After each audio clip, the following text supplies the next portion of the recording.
మిత్రమా, ఎక్కడికి ఈ పరుగు? జీవితం అంటే కేవలం సంపాదించడం, బాధ్యతలు తీర్చడమేనా? ఈ క్రమంలో నిన్ను నువ్వు మర్చిపోతున్నావేమో. ఒక్కసారి ఆలోచించు.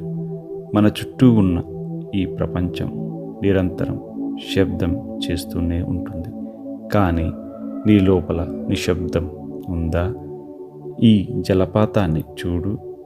అది ఎంత వేగంగా పడుతున్నా దాని గమ్యం మాత్రం ప్రశాంతంగా సాగిపోవడమే.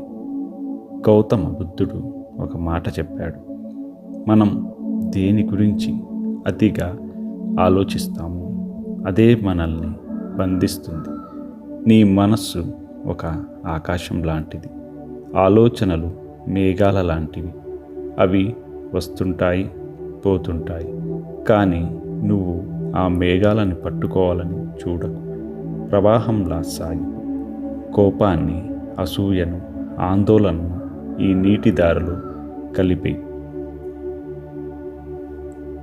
ఈ 2 నిమిషాల సమయం నీకోసం. నీ శ్వాసను గమనించు. లోతైన శ్వాస తీసుకో.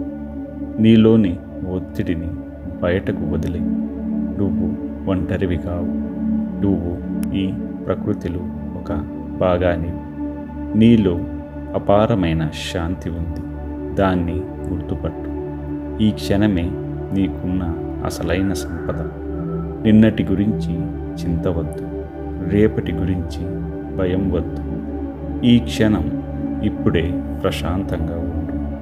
Be calm, be happy. నీకు అంతా మంచే జరుగుతుంది. శాంతి, శాంతి, శాంతి.